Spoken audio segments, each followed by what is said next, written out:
الحمد لله رب العالمين والصلاة والسلام على خاتم النبيين محمد وعلى آله وأصحابه أجمعين وبعد وكلم الله موسى تكليما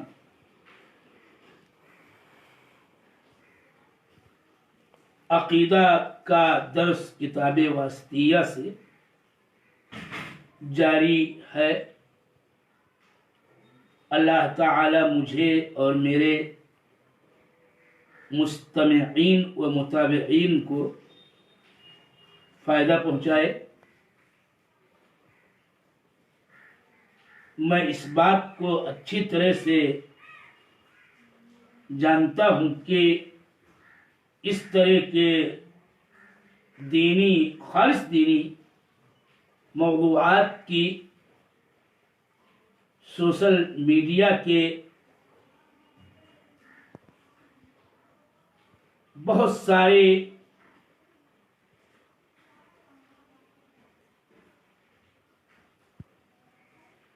لہو لعب کے سمندر میں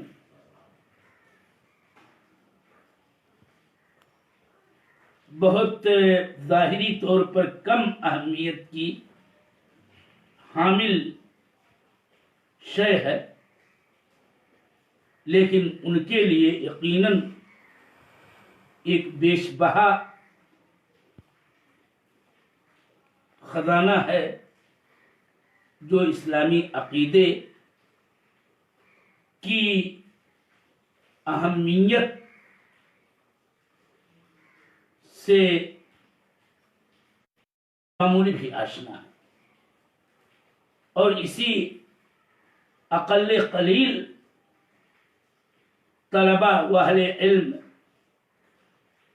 اور دیگر دین سے محبت رکھنے والوں کے لیے اس درس کا آغاز بھی ہوا اور اہتمام ہے اور سلسلہ جاری ہے۔ موضوع درس میرا یہ ہے کہ کلام اللہ تعالی کی صفت۔ اس سلسلے میں کچھ اہم باتیں گوشے گزار کی جا چکی ہیں،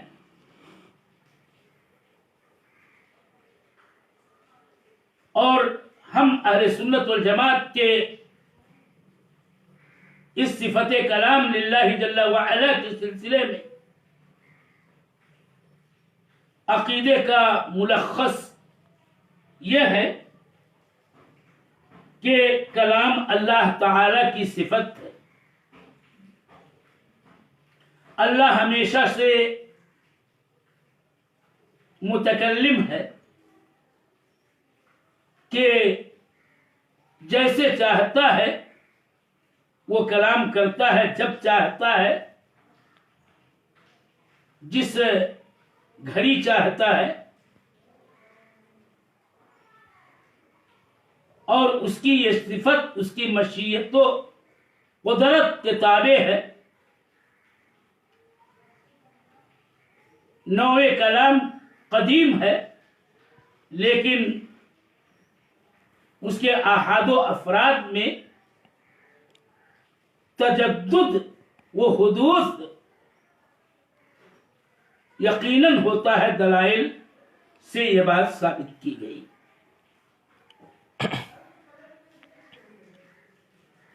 آج کا میرا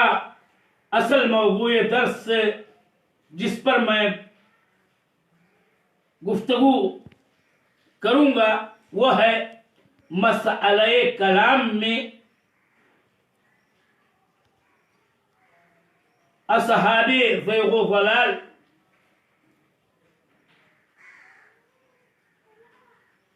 اہل بدع و خرافات کے آرا و افکار اور ان کے اقوال و مذاہب، وبضدها تتبين الاشیاء، اس لیے اس پر مختصراً روشنی ڈالنے کی ضرورت پڑتی ہے تاکہ طلباء اور اہل علم اس شرع سے واقف ہو کر کے عقیدے کے خیر کی عظمت و اہمیت کو اچھی طرح سمجھ سکیں. اس سلسلے میں پہلا قول جہم بن صفوان اور اس کے اتباع و اصحاب کا ہے، یعنی فرقہ جہمیہ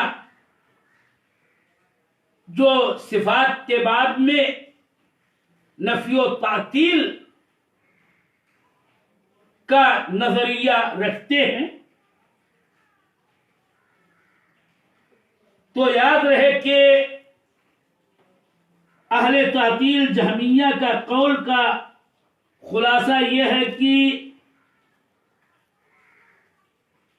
اللہ تعالی کے لیے سرے سے کلام ہے ہی نہیں.